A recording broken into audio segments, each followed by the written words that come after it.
Assalamualaikum warahmatullahi wabarakatuh. Selamat siang kawan-kawan pajak semua. Di siang ini kita jumpa lagi pada podcast KPP Madya Jakarta Utara. Kita kali ini akan coba bahas tentang faktur yang diatur di Per 03 tahun 2022. Nah, pada pembahasan ini kita akan ditemani oleh dua panelis kita yang ganteng dan cantik. Nah, kenalkan. Yang cantik di sebelah kiri saya adalah Mbak Vanita. Halo, selamat siang. Assalamualaikum. Waalaikumsalam. Nah, yang sebelah sana Mas Keli, penyuluh pajak juga di KPP Madya Jakarta Utara. Assalamualaikum warahmatullahi wabarakatuh. Selamat siang. Waalaikumsalam. Nah, kita mulai aja ya kawan-kawan pajak ya. Paling dasar dulu deh. Sebenarnya yang bikin faktur itu siapa sih? Dan kapan kita bikin faktur gitu ya? Timingnya itu kapan gitu?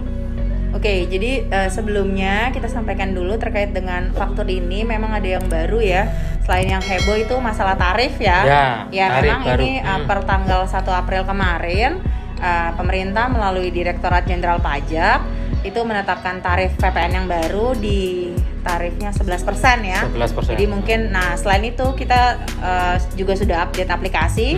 Yang sebelumnya mungkin di awal tahun dihebohkan dengan aplikasi 3.1. Kemudian terkait dengan tarif ini itu ada di aplikasi 3.2 gitu ya. Jadi per 1 April ini kita sudah mulai aplikasi yang baru dengan tarif yang baru. Nah, tadi seperti Mas Doni sudah sampaikan, wajib ya. Siapa aja sih yang wajib menyerahkan membuat faktur pajak ya? Faktur, ya. Mas Keli mungkin ingin menyampaikannya? Tidak semua orang ya yang bisa membuat faktur pajak. Yang boleh menerbitkan faktur pajak itu adalah pengusaha yang ditunjuk oleh Direktorat Jenderal Pajak, kemudian disebut dengan pengusaha kena pajak yang boleh menerbitkan faktur pajak. Nah, kemudian Mas Doni tadi pertanyaannya, menjawab pertanyaan Mas Doni, apa saja sih ya transaksi seperti apa? Transaksi seperti apa yang wajib dibuat faktur pajaknya? Faktur pajak itu wajib dibuat dalam 5 hal. Ketika menyerahkan barang kena pajak, menyerahkan jasa kena pajak, kemudian ekspor itu ada 3 yang dikenakan faktur pajaknya ya, yang diwajibkan untuk membuat faktur pajak. Itu ekspor barang tidak berwujud, ekspor BKP berwujud, okay. Dan JKP. Ekspor JKP. Iya. Nah, kalau udah tahu kapan saat kita untuk nerbitin faktur ya. Nah, sekarang kapan nih kita harus bikin fakturnya gitu? Kita harus keluarkan fakturnya kapan? Gitu, ya. Oke, jadi pada dasarnya pembuatan faktur itu adalah pada saat terutangnya ya. Nah, kapan nih terutangnya? Yang paling gampang sih dilihat mana yang lebih dulu antara penyerahan sama pembayaran gitu ya Mas Keli ya. Nah, penyerahannya itu bisa ya tadi penyerahan atas yang sudah disampaikan oleh Mas Keli, penyerahan BKP ataupun JKP. Jadi ketika sudah ada penyerahan langsung tuh wajib bikin faktur karena sudah terutang. Nah, kalau ada pembayaran, pembayaran yang seperti apa gitu ya Pak Keli ya, Mas Keli ya? Atau full ya. Tadi ada yang bisa menggunakan pembayaran uang muka misalnya. Terus nanti ada per terminnya juga diterbitkan faktur pajak. Atau kalau bayar full jelas itu ya, pasti penerbitan faktur pajak langsung pada saat pembayaran dilakukan. Begitu. Atau tadi kalau misalnya saat ekspor gitu, atau nanti ada saat lain yang ditentukan dalam PMK tertentu. Gitu. Oke, ya. Tadi ada kita bahas penyerahan dan pembayaran. Nih. Kalau katakanlah nih, kadang-kadang kan ada nih ya kawan-kawan pajak barangnya belum diserahin nih. Tetapi dia udah bayar duluan, katakanlah bayar DP dulu deh 10%. Nah, kalau kayak gitu gimana ya? 11 sekarang tarifnya. Oh ya enggak, ini maksudnya DP pertama, termin pertama 10%. DP-nya, oke. DP-nya 10% dari total kontrak gitu. Nah, itu gimana cara bikin fakturnya? Apa nanti nunggu penyerahannya dilakukan atau gimana ya? Oh ya. Tadi seperti yang sudah disampaikan oleh Mas Keli bahwa terkait dengan pembayaran yang dicicil lah ya gampangnya kalau itu ya ada DP dulu gitu ya. Nah, nanti dihitung PPN-nya itu dihitung dari DP yang sudah diserahkan. Jadi dihitung dari angka si 10%-nya aja gitu. Nanti mengenai sisa pembayaran lainnya dihitung berdasarkan termin pembayaran. Oke. Nah, sekarang kita akan coba bandingin ya antara faktur dengan bukti potong pasal 23 gitu ya. Kalau di unifikasi kemarin ada kita sempat berikan sosialisasi, itu bukti potong bisa kita gabung-gabungin. Nah, apakah di faktur ini juga ada mekanisme seperti itu ya untuk fakturnya nih? Gimana Mas Koli? Di e-faktur juga ada Mas Doni, namanya faktur pajak gabungan, tetapi hanya untuk kode faktur pajak tertentu, satu kode faktur, satu yang sama, sama, dan kemudian pembelinya, lawan transaksinya juga harus sama. Katakanlah transaksinya atas PTA, kode transaksinya 01 itu bisa digabungkan atas seluruh transaksi yang terjadi dalam 1 bulan tertentu. Yes. Jadi hanya 1 bulan saja kepada pembeli satu pembeli yang sama bisa digabungkan menjadi satu faktur. Jadi nanti untuk keterangan aja gitu mungkin ya yang perlu diperjelas mungkin ya keterangan macam-macam transaksinya. Nah, gitu ya. keterangan yang dicantumkan dalam faktur pajak itu juga ada ketentuannya. Kalau di transaksi pada umumnya itu dicantumkan barang atau jasa yang diserahkan.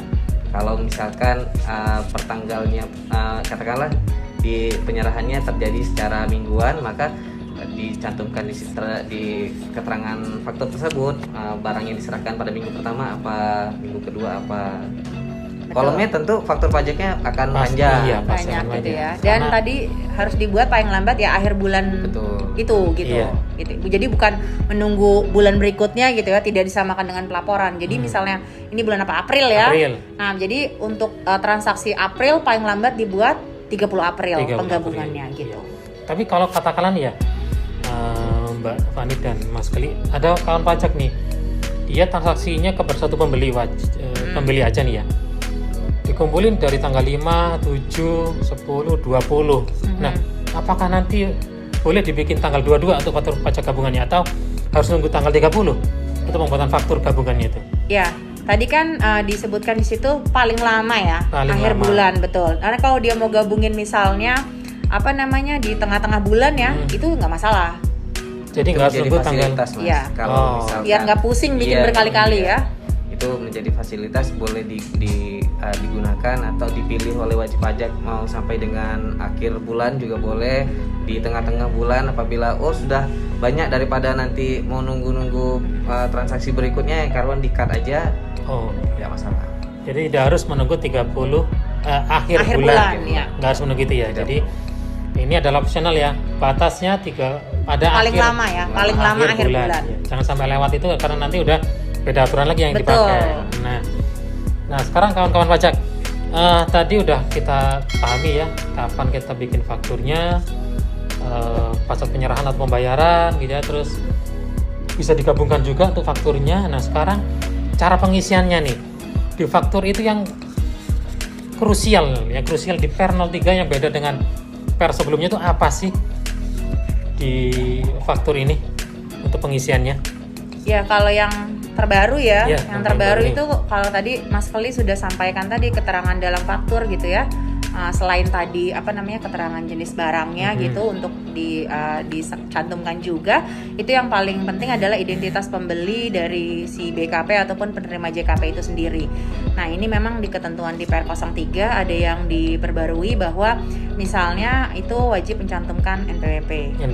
Betul. Nanti kalau misalnya dia nggak punya NPWP, pakai NIK boleh. Pakai NIK. Iya, jadi lawan transaksinya adalah orang pribadi. Betul. Kalau badan tetap wajib mencantumkan NPWP-nya.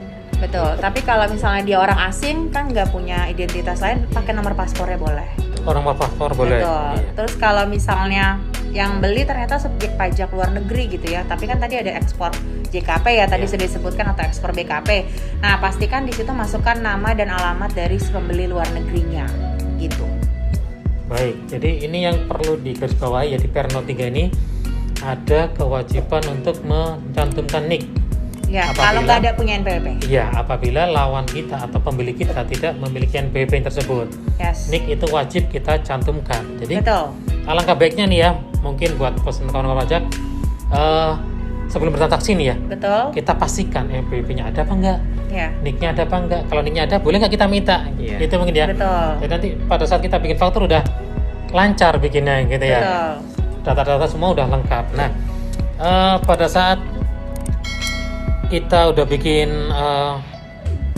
fakturnya, itu nanti untuk katakanlah nih ya, yang baru di Per 03 nih ya, itu kan juga ada masalah pemusatan PPN gitu ya. Pemusatan PPN, ternyata ada pengiriman yang dia tuh nggak di KPP pusatnya. Jadi katakanlah beli, iya benar ya. Ini yang beli pusat, tetapi ternyata disuruh kirim ke cabangnya gitu ya. Punya pusat di Madya gitu ya, atau di KPP LTO gitu ya.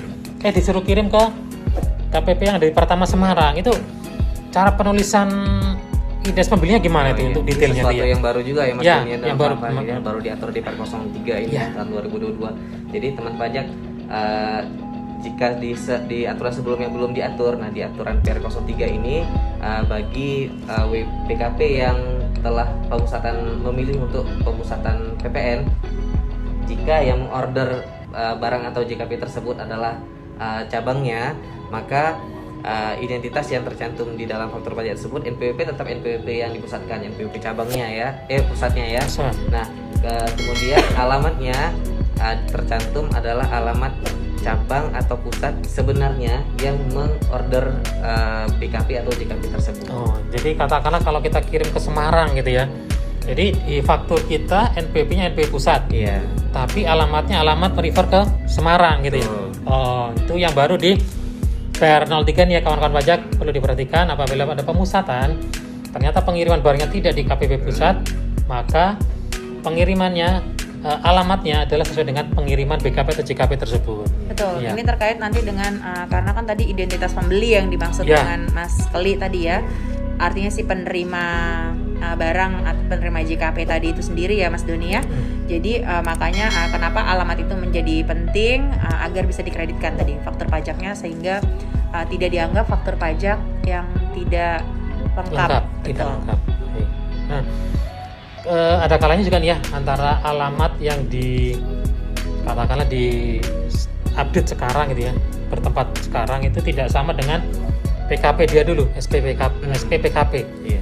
Itu gimana tuh sinkronisasi biar fakturnya bisa dianggap lengkap gitu ya, supaya faktur pajaknya ini kan kita menghindari kesalahpahaman antara penjual dan pembeli ya. Bisa jadi si pembeli ternyata sudah pindah alamatnya tapi nggak memberitahukan ke penjualnya, sehingga faktur pajaknya masih sudah benar, NPWP-nya NPWP pembeli, namanya benar tapi alamatnya salah. Nah, sebaiknya si pembeli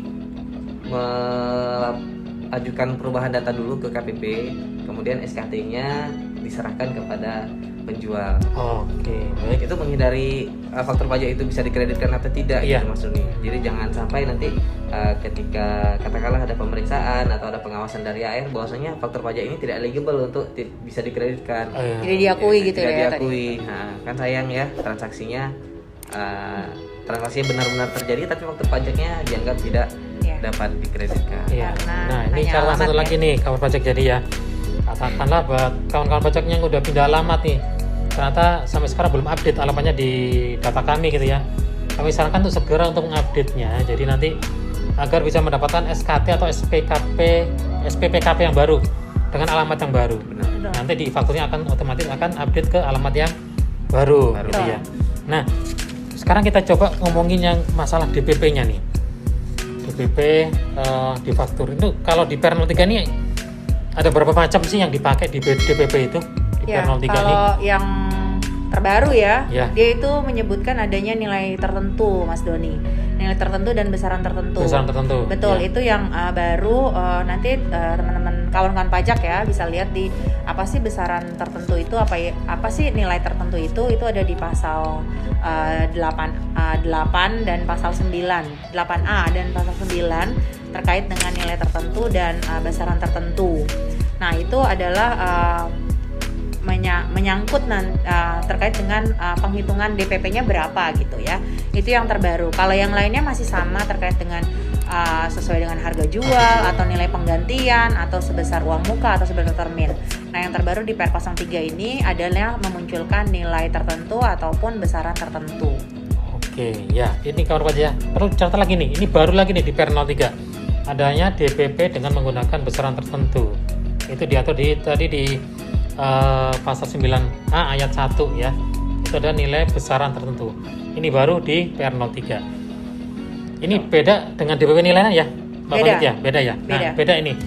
Jadi perlu diperhatikan besaran tertentu dengan DPP nilai itu ada bedanya. Nah, kita bahas yang lain ya. Setelah kita bahas fakturnya, sekarang kita coba bahas kode-kodenya nih. Nah, kalau tadi boleh saya sampaikan ya, tuh Mas Doni, kalau yang nilai lain itu terkait dengan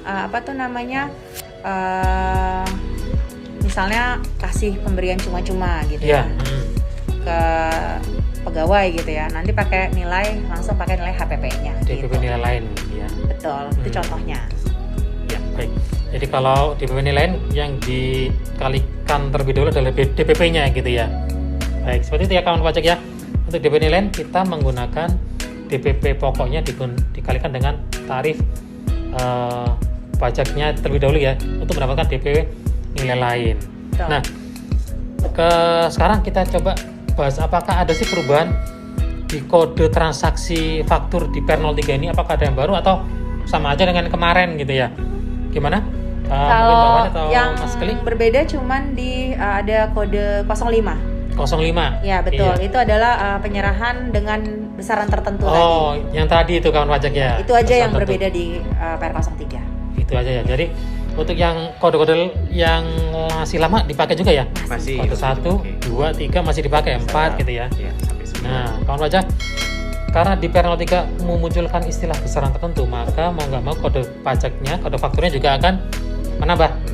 Bertambah di kode 05. Nah, kawan pajak, untuk PR03 kita coba sampai sini aja dulu ya. Nanti disambung di hari berikutnya. Kita akan coba bahas bagaimana tentang batas waktu penguploadannya gitu ya. Ada juga di situ. Nanti kita bahas di podcast kita berikutnya. Terima kasih atas dari tim narasumber kita, Mbak Panida dan Mas Keli, sudah mau hadir dan memberikan sharing ilmu dengan kita di siang ini. Iya. Dari saya, apabila ada kekurangan, kami mohon maaf yang sebesar-besarnya. Akhirul kalam. Wassalamualaikum warahmatullahi wabarakatuh. Terima kasih.